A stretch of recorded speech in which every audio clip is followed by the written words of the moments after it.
Okay, is that better? I hope that's better.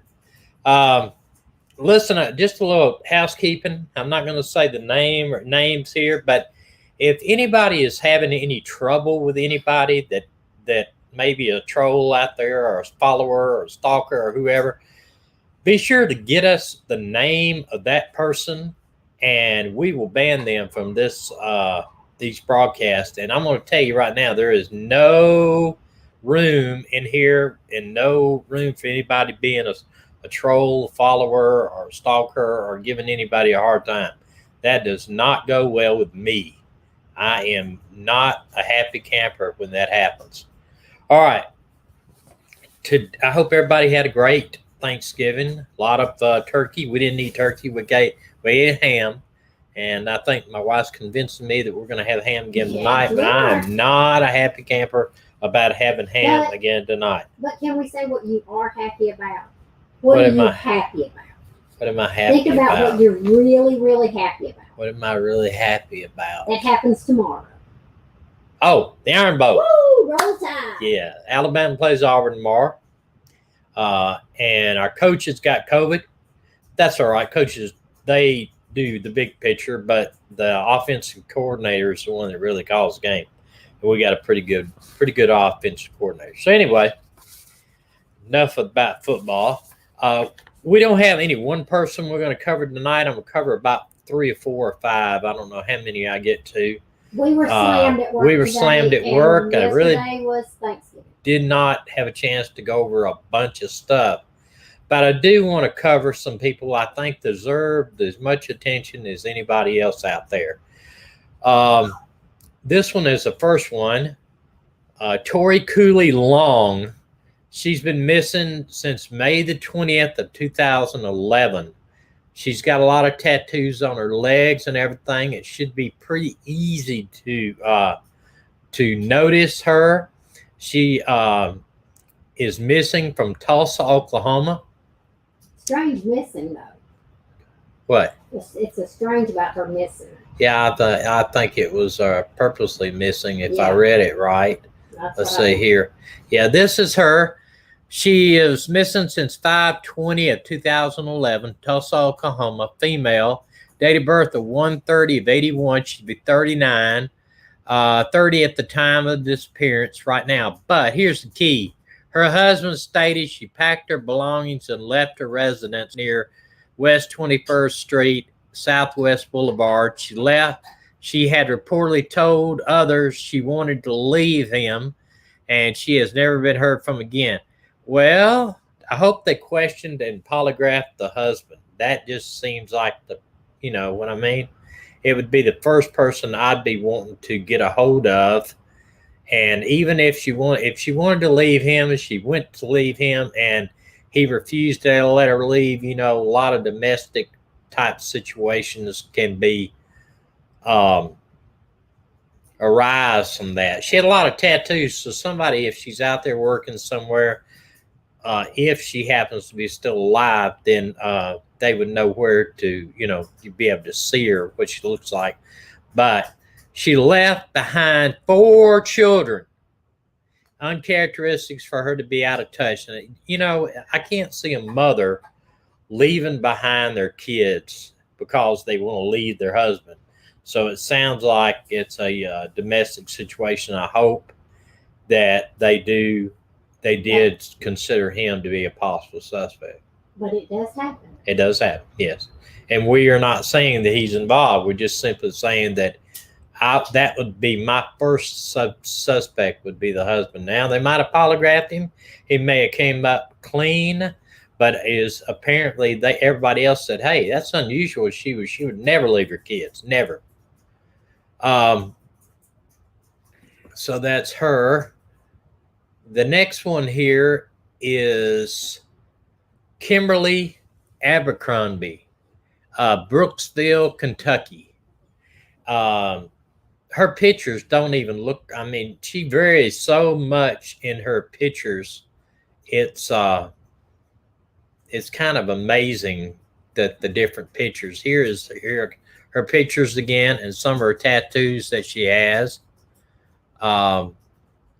Says distinguishing marks. She's a white female, brown hair, brown eyes. Following tattoos: Chinese characters on her left side of her abdomen, teal cervical cancer symbol on her left thigh, fairy with roses and wings covering her lower back, a heart with musical notes on her back of her shoulder, butterfly on her left ankle, the name Zane Austen on her left foot, a design of curlicues on her foot, and a tribal footprint design elsewhere on her body. It don't say where elsewhere it is. Photos of some of the tattoos were posted on this case. This is from Charlie's Project. I tell you, if you want to look at some good stuff, go to Charlie's Project. See if this is her too. Abercrombie was last seen in Brooksville, Kentucky on June 13th of 2013. She left home saying she'd return later. It's possible that she's en route to Cincinnati, Ohio. She never returned, and she has never been heard from again. See, these are the cases here that you just got to wonder, man, what in the world, you know?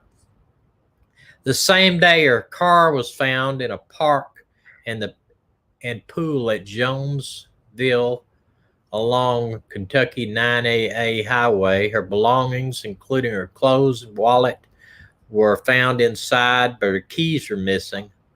So she obviously, she left behind her husband, her young son. Her husband was deployed in the military at the time that she is last seen. She, at the time her husband was in the military. He was deployed. Since her disappearance, there have been unconfirmed reports she has overdosed from drugs and that people were with her and disposed of her body to avoid criminal charges. That's really sad. You really just don't know of what the life is of somebody like this. Another thing is, I can't imagine the female wanting to just disappear. She did leave everything, her belongings in the car, but took her keys. I don't know. It could be somebody deposited that. But, the wonder why the police don't. And I'm sure they did. I'm not getting on the police. I'm sure the police went back and dusted the car, checked for DNA and stuff like that. I would wonder if it was wiped down. They can tell if it was possibly wiped down. The car was wiped down. Does anybody have any questions? I mean, I really don't have much on this particular missing case. These are kind of all I have is all I got type things. Basically now.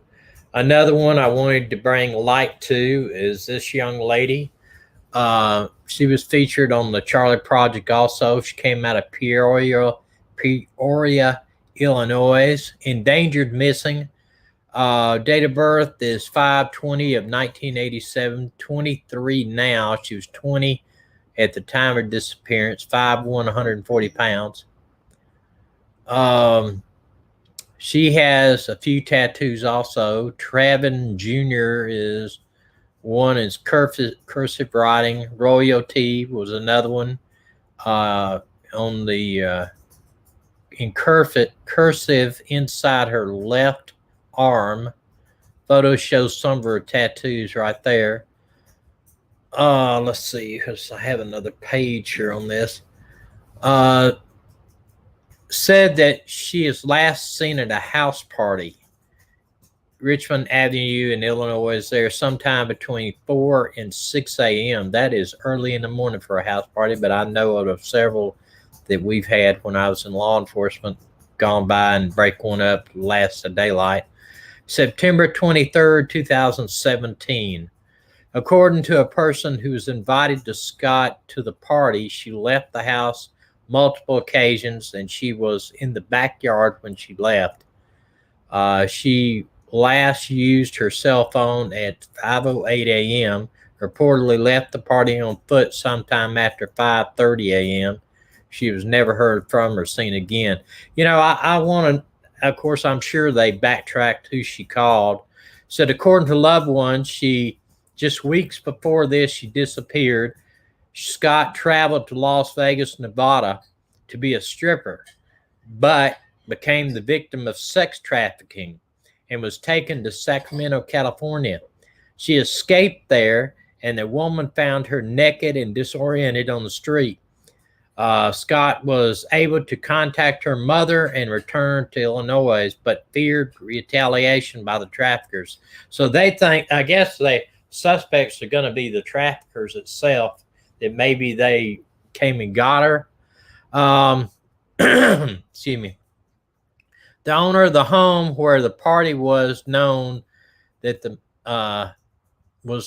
man Scott went to Las Vegas with, and her family and friends fear she's trafficked again. Why in the world would this girl go back to the house where she first was trafficked? Why in the world did she do that?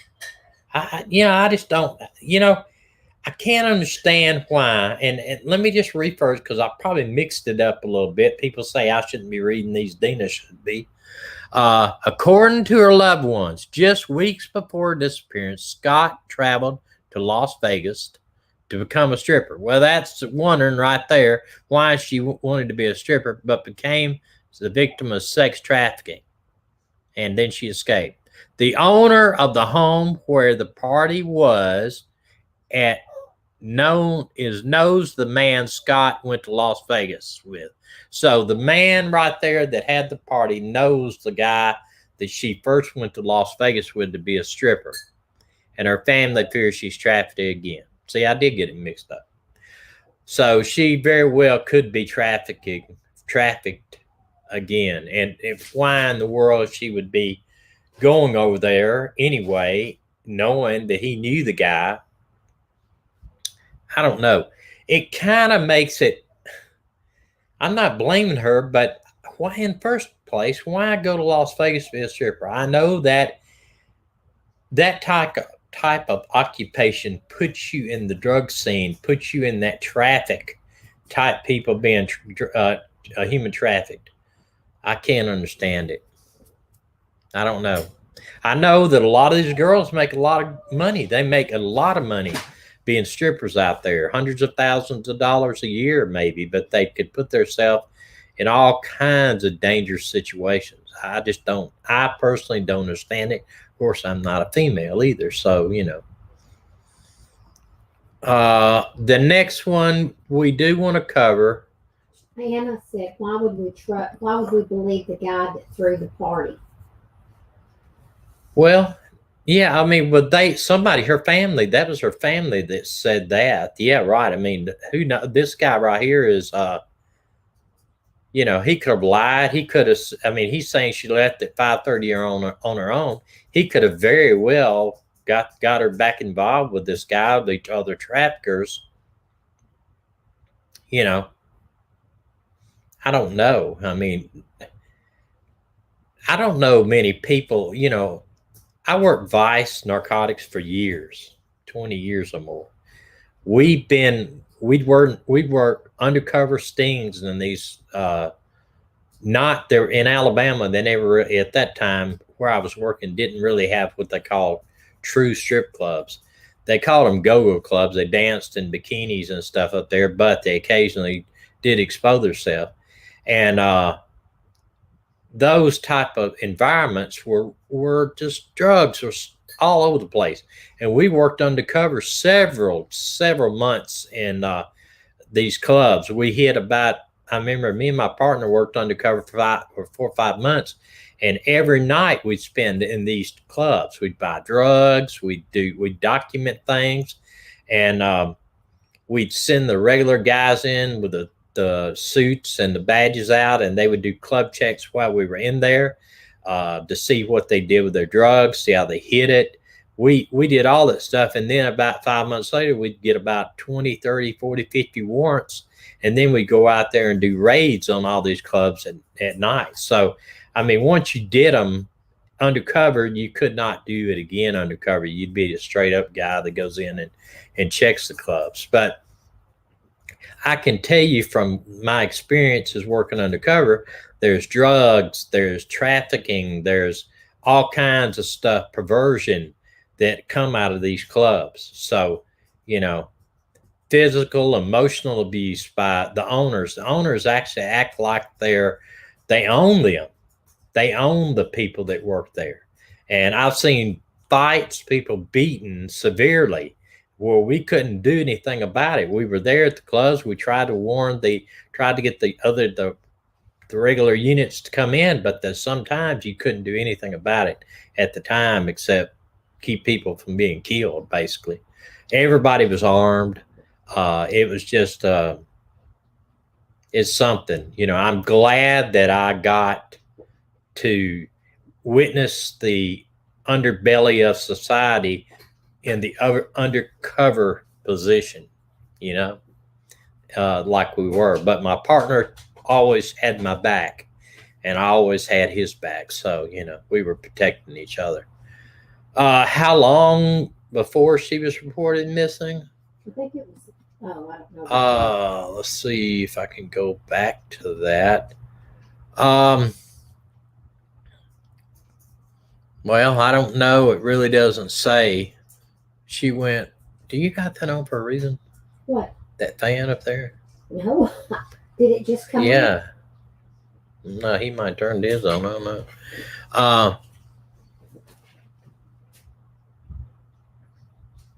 The owner, I don't know. You know, she could have been missing earlier in the night because the guy, like somebody said here a few minutes ago, I wouldn't trust this guy that threw the party and owned the house more than I could throw him, you know, because he knew the guy that first basically took her to Las Vegas. So very well could have been trafficked, you know. I don't know. You know, I can speak to being undercover in a lot of these situations. I can speak to witnessing a lot of the situation, because when I was that age, I was in my early 20s when I did this undercover type work. I had hair down halfway down my back. I had an old scrubbly thing on my face. I mean, my partner had long hair and a beard, and someday I'm going to copy that. I meant to do that one, and not tonight. It's the picture somewhere, and I'll show you the picture of my undercover days. Go ahead. Okay, Beach Bum says, how long before she was reported missing? And I don't know. That's what I said. I do not know. Julie said, Stockholm Syndrome grooming. Could this be why the girls go back? Well, that, and also they're addicted to narcotics. You know, once you rescue them out of that situation, narcotics, depending on what type of narcotics they own, they actually are extremely addicted, like heroin, say, or meth. Then they would know that, or they don't have any place to live. These pimps take care of them. They'll give them a place to live, even though they'll be raped, they'll be sexually abused, be trafficked. A lot of them don't have a place to live. They need the drugs, and they fear for their family or them to, being killed by them. You know, they threaten them. You know, you don't come back to me, I'll kill your family, or I'll go out and do this or do that. You know. I wish I had that. I wish I had that picture now, really, to show you. Maybe I'll try to dig it out sometime and show you that picture, the one picture of my drug unit. And I put it actually on my Patreon page, and I don't know why I didn't save it to show y'all sometime, but I can pull it up in just a minute. Let Dina talk about something. But it is a very, very sad situation at the very least. I mean, that would be my first thing. Or she might have been harmed because she knew too much about the organization that trafficked her. You know, that's a big thing. before I feature pretty much our last one, I want to bring this up here.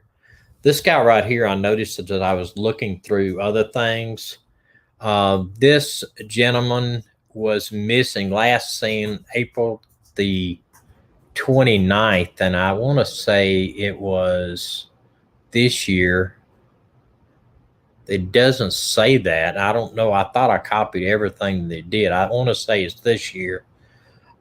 Missing soldier Hunter Bunner, 24, from the Joint Base Lewis McChord, Washington.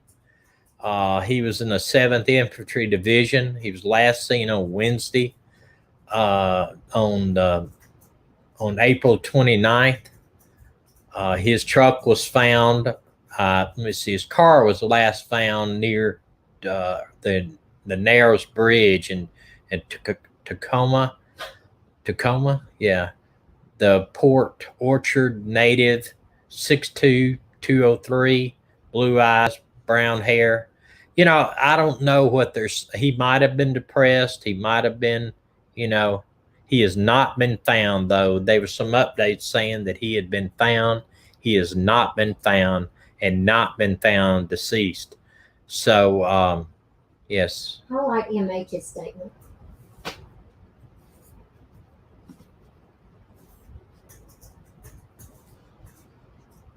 Where is he at? I don't even see it. Where is she at? She's under It's All Happening. And no, it's not like that. Oh, Not at all. come Oh, on. no, it's not like that at all. I thought that was sweet. It was, but I appreciate it, but no. I actually had a fro back then, believe it or not. It was a fro. At one port, I had a fro, and it was kind of down my back and over to the side. And if I can dig out that picture in a couple of minutes before we get out of here, I will. If you bear with me, I will dig it out. This is the next one that I want to feature. This is from Alabama. He was missing 3/8/2020. Date of birth 7/31 of 90, 5'11", 200 pounds, blonde hair, green eyes, white male. Tattoos, red and black skull joker on his right bicep, social security number on his left bicep. You know, her dad, my wife's dad, has his social security number on his arm. You know, that would be easy to identify if he'd been found somewhere. Has a lady walking a pet bull on his right forearm, tattooed. This guy in Jefferson County, Alabama, if you know anything about Jefferson County, Alabama, he just walked away out of his house. Never been seen again. Douglas Nolan, I guess they called him, Ryan Watson, left his residence at Snowville Brent Road in Dora and West Jefferson County, Alabama, 3:34 a.m. on March the 8th of 2020, and has not been seen since. Last known to be wearing a work pants with reflective tape or reflect on it, camo hoodie, heavy made coal mining boots, and a blue coal miner's hat. So I don't know if he was in the coal mining, you know, doing that, because that area is full of mines down there. Go ahead. Lori wants to know who decides or oversees how much time and resources are spent on missing persons. Are you talking about this channel, Lori? No, I think she's talking about like the sheriff and the police and the FBI. Who decides? Well, it depends on your unit. When my last thing, when I was in narcotics, all of your missing person cases came through uniform division, or anything came through uniform. If you had a house break-in, you had a missing person, everything except for drugs. If they heard about a drug house, they always called us. They called us, hey, I hear they're dealing drugs down at this house. Our uniform came out there on domestic. They find drugs. Anybody in narcotics working today? call the narcotics on call guy, and he goes out there. But missing person, the report's taken in uniform, missing person, and a handoff to an investigator. The investigator will follow up on it and try to make what he can. Now, the one bigger case that I worked, the wife and the father came into the and had the uniform fill out the thing, and it was I got somebody highlighted when I didn't need to highlight, or I didn't. You didn't mean to highlight. I didn't mean to. They came in and were sitting down, and I just happened to be in the docket room where they were doing the report, and I was sitting a couple seats over doing a report on the computer. And I could have done it in my office, but I just, sometimes you just sit down over there and check and think, or maybe I was looking at whatever the reports were. And I heard them talking about it, and I heard the guy say, it'll be Monday before anybody can call you. And they said, Monday?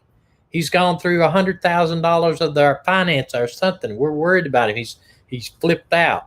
So I went over and said, hey, can I help you? And they turned it over to me then. So that was really not something narcotics did, but we did it because we could help people. Anna, thank you very much, Anna. We do appreciate it very, very much. If I was there and we wasn't something big and pressing, then I didn't mind getting involved. But normally that was not what my thing could do it. So while I was there, I called OnStar. I called, had a dispatch go ahead and put out a missing person. I asked them where they thought he went. Well, the last time they felt like he was around New Orleans. So I called New Orleans PD, put a bolo out for him just there. Even though a bolo will go out to the different agencies, it might just roll across the dispatcher's screen. She might not even pay unless it says attention, the area you're at. And a big place like New Orleans, they get hundreds of nights. So I called, asked for this, and handled it. Go ahead. I don't have anything. Okay.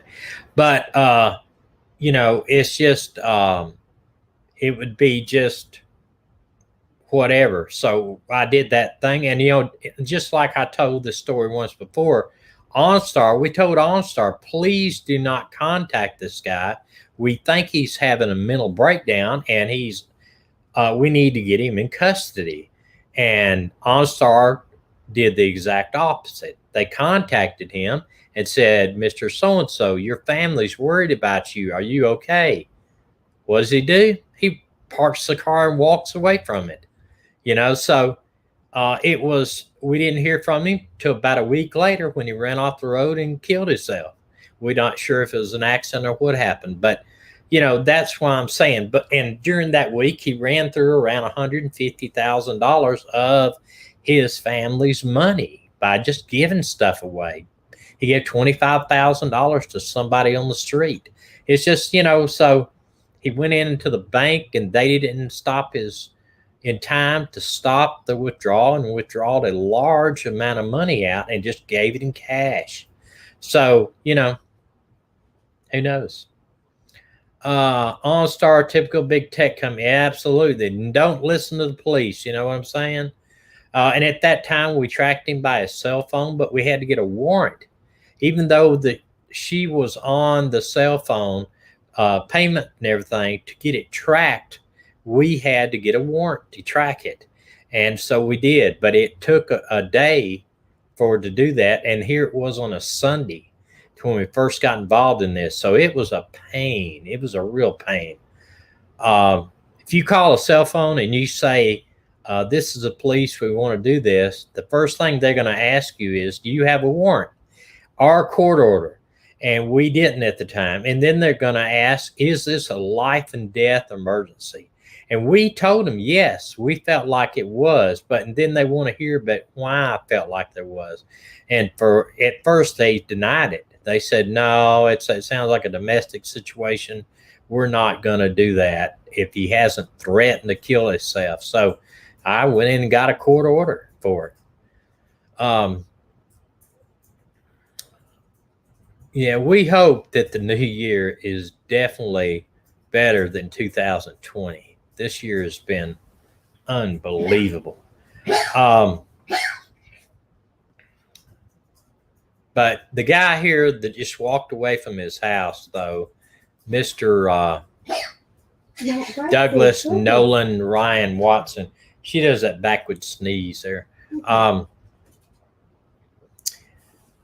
It sounds like he didn't just walk away. It sounded like he got involved with something. And if he was a minor, it doesn't say he was, but wasn't, but he did have minor boots, a minor jacket, a work jacket, and minor hat. And you just can't get all of that stuff without being probably involved. And there's different mines throughout Jefferson County. It's a big coal area. So, and years ago, they had all kinds of minor strikes where the state troopers would be involved in that. And so he was, I believe, he didn't say it, but he probably was. But I mean, why leave your house at 3:34 in the morning and wearing all this kind of stuff? So who knows, who knows what happened to him. I hate just to run through these tonight, but I tell you what, I'm going to put a little thing up here, and let me go over to another page here and try to copy that picture real quick. So I want you to see that. I want your opinion. I'm going to let one of these things sit here for a second.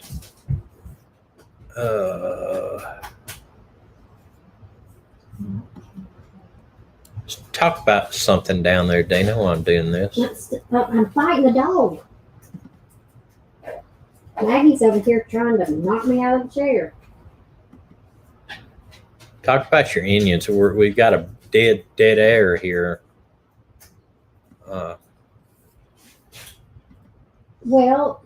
Next week we're going to do the Native American Indians, the ones that are missing. I've reached out to several tribes to ask them if there was someone who would like to come on and talk, to give us some firsthand information. So far, I haven't heard back from anyone.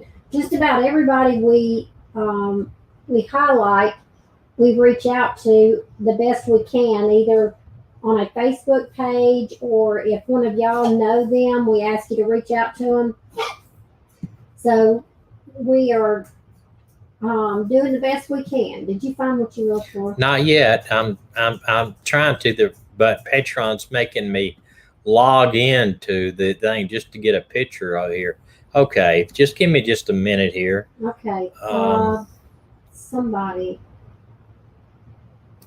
Let's see. Joyce says, I haven't worked since the second week of December. Joyce, I am so sorry. I don't know where you live. I hope that your state, oh goodness, I hope your state is doing the unemployment like our state did for a while. Okay. Are you barking at? Stop.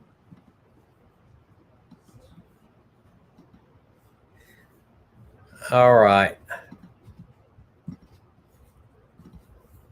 Okay, this is not the best. It's not the best way to do it, and I apologize. This program of mine does not allow me to just cut over here and let you watch my screen, because I wouldn't mind you doing that. Okay, sorry guys, I'm back. Let me see if I can get over here. It is. Now, this picture I'm fixing to show you is back from the 80s. Okay, some of y'all wasn't even born there, I'm sure, that time. Maybe you were. We did this search warrant on this heroin house. And in the house, there was a picture that we are mocking them. Basically, they took this picture and they were just like this, a bunch. It's actually a group of heroin dealers in a gang, actually. And we actually posed for that same picture, just like they did. We got little rings on our little fingers and overcoats like they do. But see if you can pick out which one is me.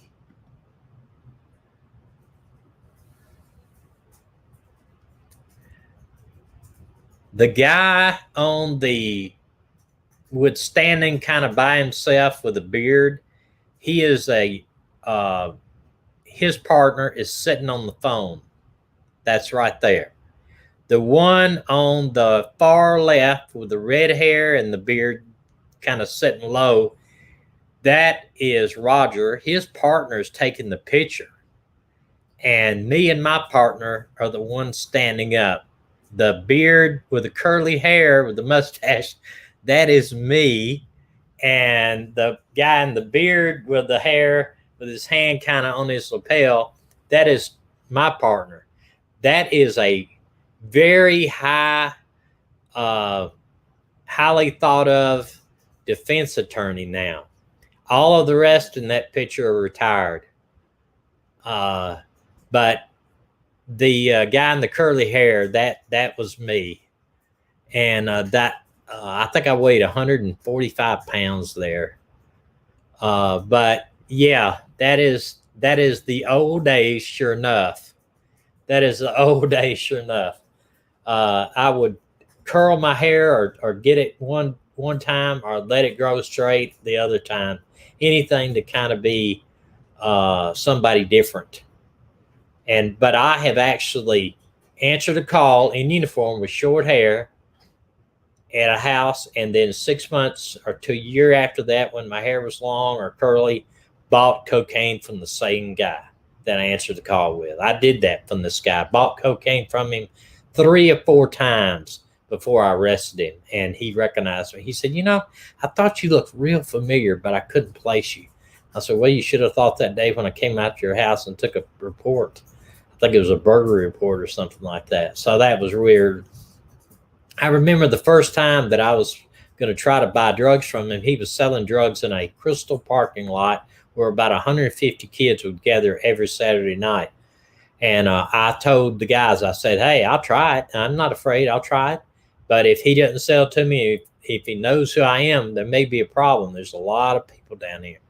And they would say, we'll be in there on top of you if he did. Didn't even recognize me at all. And I bought drugs from him 3 or 4 times undercover. And then I think that's the same guy. In fact, I'm pretty sure it's the same guy where we set him up for 15 pounds of marijuana and ended up arresting him for that. So, you never, you can disguise yourself undercover just in, growing your hair out, curling your hair or whatever. But I very much enjoyed working undercover narcotics. It was a lot of fun, and put a lot of bad people in jail. It is pouring down rain. Is that rain? Yes, it's pouring down. Okay, there is Mariah said, and I can't say this name. It's JALAJHIA. Finkley is a case of the girl in the tribe who is missing. Mm-hmm. And T.S. Jackson said they found her dead in Florida. So people kept asking, who's dead in Florida? That's who it is. That's who it was. I saw too one that I was going to feature, and she had an Indian name. The last name like Gong or like I don't know. It was some weird last name but it was, you could tell it was an Indian name. And they later found her on the side of the interstate dead, but they think that she just broke down in her car and wandered off and got hypothermia and died.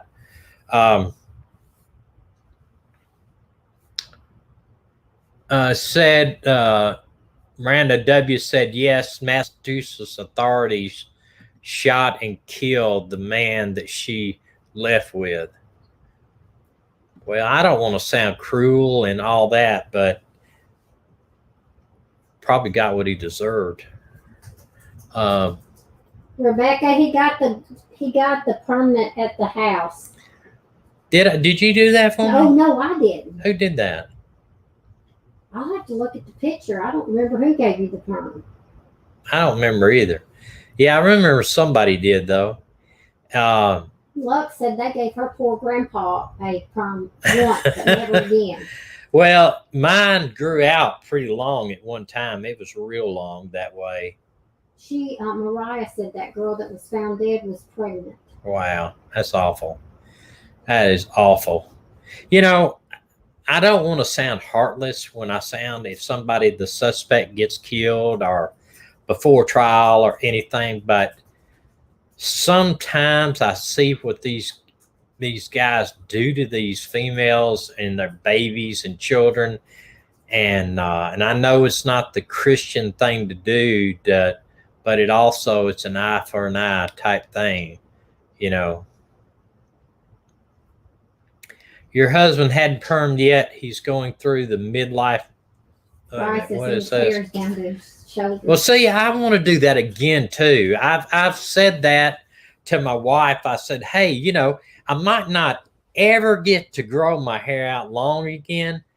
And the thing is, I have a full head of hair, full. That when I get it cut, the girl that cuts my hair says, man, your hair is turning gray, but it ain't turning loose. And while I've got it long, got it this way, I want to grow it out, you know, grow that stuff out. I told him nobody wants gray hair. Yeah, and then I could donate it to cancer. You know, people that lose their hair. No, donate it. Do not encourage him.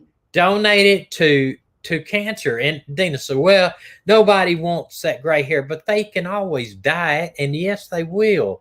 There's people that are older that have cancer. Hey, y'all. I think I will grow my hair out. I don't think I'll cut it again for another year. Guess what? What? Tommy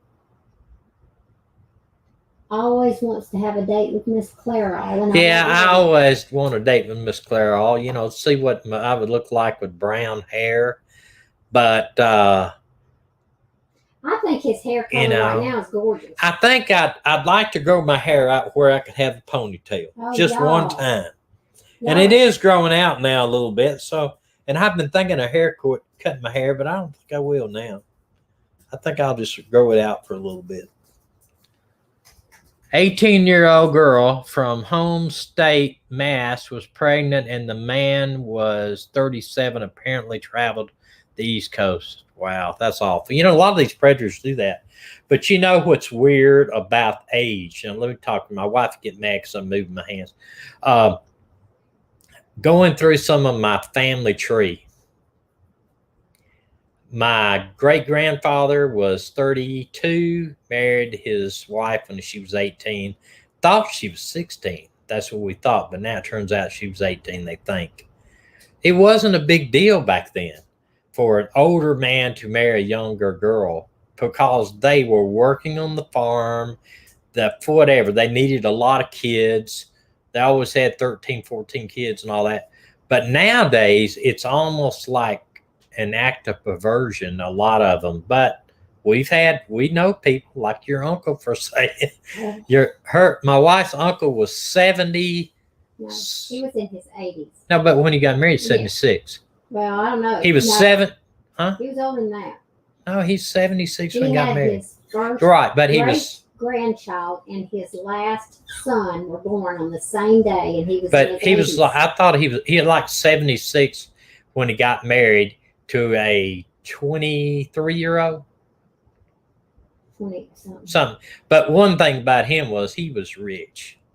He had a lot of money, and the thing was they went through that money, all of it. But anyway, that's here to there. He's no longer with us.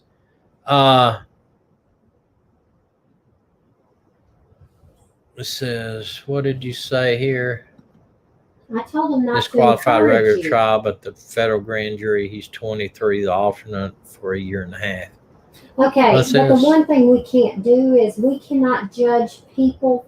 We can't judge people from the 60.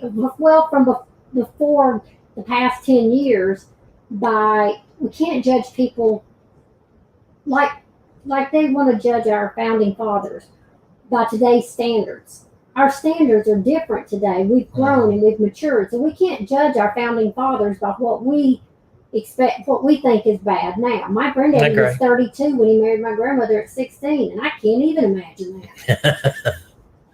Yeah.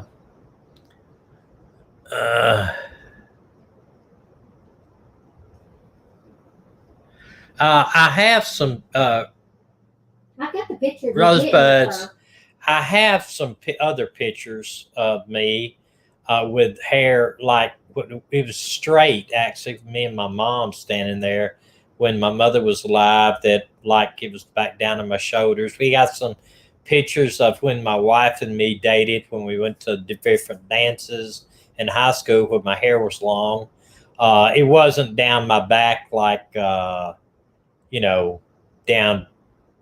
past my shoulders like it was at sometimes when I was in narcotics. But I don't understand that. I didn't take a lot of pictures back then. I don't know. Oh my gosh, we've got so many Do pictures. I? Yes. Well, I did dig out a picture of me, and I think I do have it on one of the places. I'll look for it. I'm standing with sunglasses on in a marijuana grow room, and there's like a 15-foot marijuana plant standing right beside me. And of course, I had curly hair back then at that time. Fabia, yeah, I wish. Is a woman taking your wife? Talking your wife? And Yes. I didn't know you didn't know that. Yes, that is my wife. She is and have we not shown my wife on here at all? Show me that picture. Come here. I don't have it right here. I'll show you. I'll dig up some pictures too. My wife's gonna come over for a second here. If for the people that have not seen her. Oh, everybody's seen me. Hey y'all. I'm gonna fall backwards. I got you. Okay. This is Medina or Dina. No, Medina. I call her Dina. This Medina is Medina. Medina Pearl. Y'all, my daddy wanted to name me Willie Pearl after my grandmother, and she said no. We have been married for. We've been together 48 years. 48 years, been married 44. And when she says been together, we dated through high school. Yeah. We never lived together or anything, but we do now. Yeah, we live together now. But okay, I can't do like this for long. My legs won't handle it. Okay. I can't squat like that. But we have been together for married for 44 years and never have been separated, not one time. Other than for like when I was in the police academy and I was gone on a drug operation for 2 or 3 weeks or went to hunting camp or, all that kind of stuff, but went camping or whatever. But we've been together.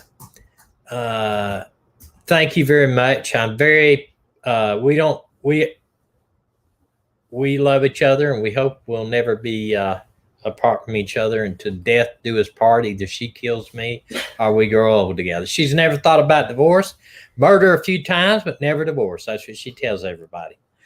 There's some new people. Tell them about if you die before me. Oh, I told her if I die before her that I want her to remarry. That is the thing. I don't want her to grow old alone. That's what I do. I want her to remarry. And she said she said, you don't think I'm coming to the funeral by myself, do you? That's not funny. I really think. I thought it was hilarious. Yeah. And the other thing was, he says he wants to be cremated and he wants his ashes dumped over the Grand Tetons. And I told him I'm going to put him in a salt shaker. And every time I see something on the way out there, I think he'd like, I'm going to shake some out. That's just wrong. That's just really wrong. Me and Dina have 2 adopted kids. We adopted our girl from South Korea. She is 38 now. Been married 8 years to a great guy. They live up in the frozen north of Wisconsin. And my son lives in Nashville. He's an aspiring singer-songwriter, entertainer. And he is from the United States, and he is we got him when he was 1 day old. A lot of good things are coming in the next year for our son, and we'll be glad to announce that at a later time. And if y'all would be praying for him, that everything works out for him. And we got a lot of good things coming next year. We hope next year is better than this year for sure. Mm-hmm. Although, listen, we've had. With all the stuff that's happened in 2020, we have accomplished some things that are good too. So the whole year is not total disaster.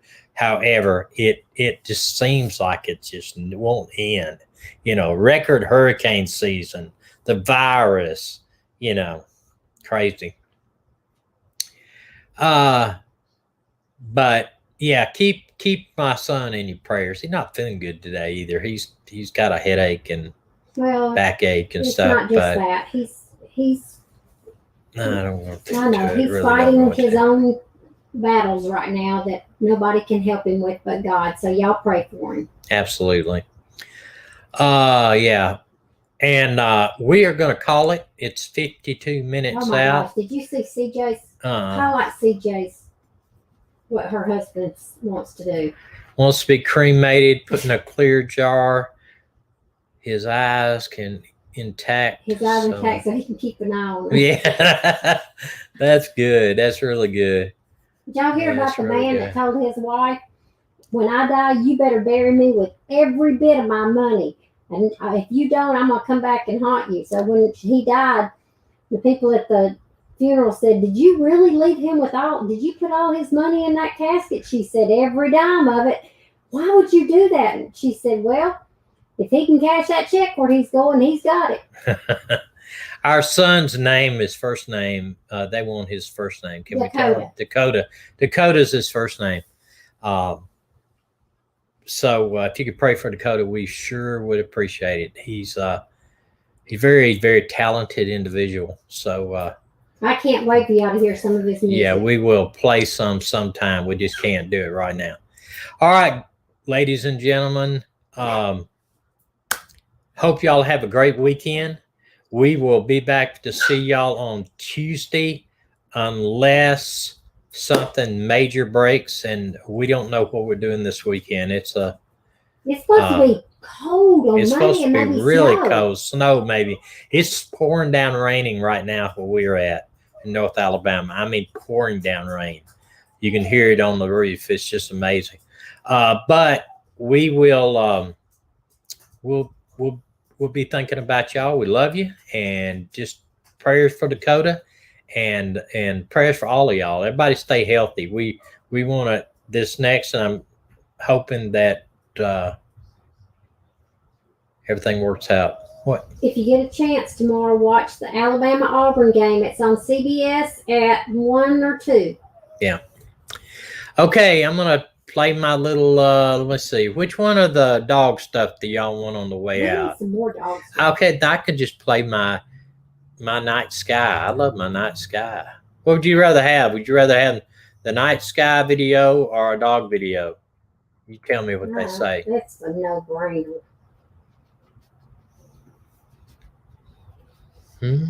Nobody saying? Well, they're getting to Get the night sky then. Thank y'all for I love night it. sky, dog, night sky.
Why can't I end this broadcast?